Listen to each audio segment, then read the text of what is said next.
કાલે વિધાનસભા ગૃહમાં ગૃહમંત્રી હર્ષ સંઘવી દ્વારા લગ્ન નોંધણી સુધારા વિધેયક મૂકવામાં આવ્યું હતું, જેમાં વિપક્ષ દ્વારા પણ સમર્થન આપવામાં આવ્યું છે. લગ્ન નોંધણી વિધેયક છે તે જે રીતે કેટલાક શખ્સો છે યુવતીઓને ભોળાવી ફોસલાવી તેમને સાથે લગ્ન કરી તેમની જિંદગી બરબાદ કરતા હોય છે, તેમને છેતરપિંડી લાલચ આપીને જે રીતના ઘટનાક્રમો બનતી હોય છે એ ઘટનાઓને ધ્યાનમાં રાખીને સરકાર દ્વારા આ વિધેયકમાં સુધારો કરવામાં આવ્યો હોય તેવું સરકાર તરફથી દાવો કરવામાં આવ્યો છે. ત્યારે આ બિલને લઈને વિપક્ષના નેતાઓની પણ પ્રતિક્રિયા સામે આવી રહી છે. આ વચ્ચે સાંસદ ગેનીબેન ઠાકોરનું નિવેદન સામે આવ્યું છે. લગ્ન નોંધણી બાબતે તેમણે શું પ્રતિક્રિયા આપી છે ને પ્રેમના પવિત્ર સંબંધમાં જે લોકો છેતરપિંડી કરે છે તેની સામે કાર્યવાહીને લઈને શું વાત કરી છે તે સાંભળો. આપણે સાંભળ્યા એ પૈકીમાં વર્તમાન સમયની અંદર સૌથી ઇમ્પોર્ટન્ટ જે કઈ માગણી છે, લોકોની માગણી છે એ લવ મેરેજ અને ખાસ કરીને બેન દીકરી કઈ રીતે સુરક્ષિત રહે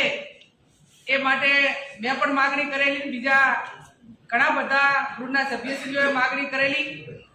કે આપણી સંસ્કૃતિ પ્રમાણે કોઈ પણ દીકરીની જાન એના સાસરા પક્ષમાંથી દીકરીના પિતાને ઘરે લઈને આવે. એવી જ રીતે આજે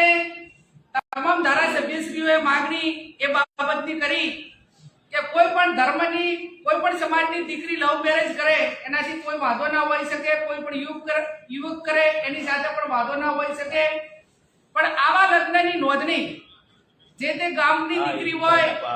એ ગામમાં એની લગ્નની નોંધણી થવી જોઈએ. એની ધાર્મિક વિધિ ગામના મંદિરમાં થવી જોઈએ અને એમાં પંચની અંદર જે કે પંચ કેસ તરીકે એને પંચની નોંધણી લેવામાં આવે છે, સાક્ષીમાં લગ્ન કરવામાં આવે છે, એ પંચ પણ ગામના જ રાખવામાં આવે.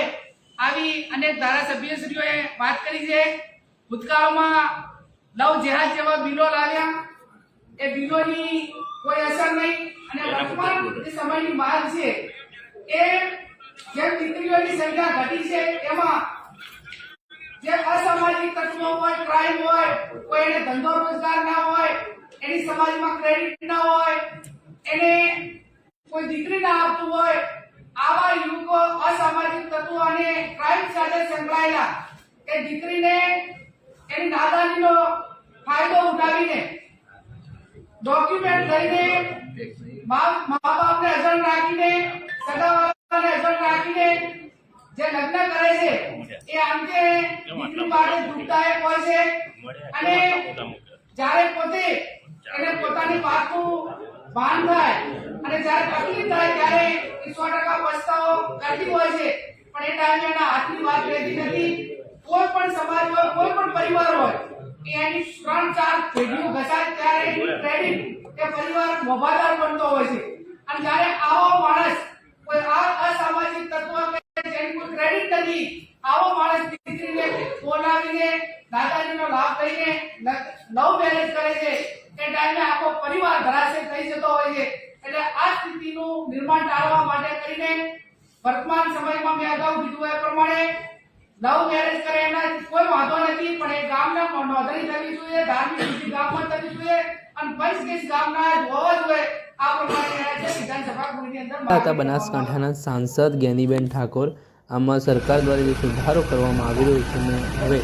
માતા પિતાની મંજૂરી છે તે પછી વાત જે સામે આવી રહી છે તે વાતને અને પ્રેમ સંબંધમાં જે રીતના ઘટનાક્રમો બને છે તે ઘટનાઓ અટકશે તે વાતનો દાવો છે તે આ બિલમાં થઈ રહ્યો હોય તેવી વાત તેમણે જણાવી છે.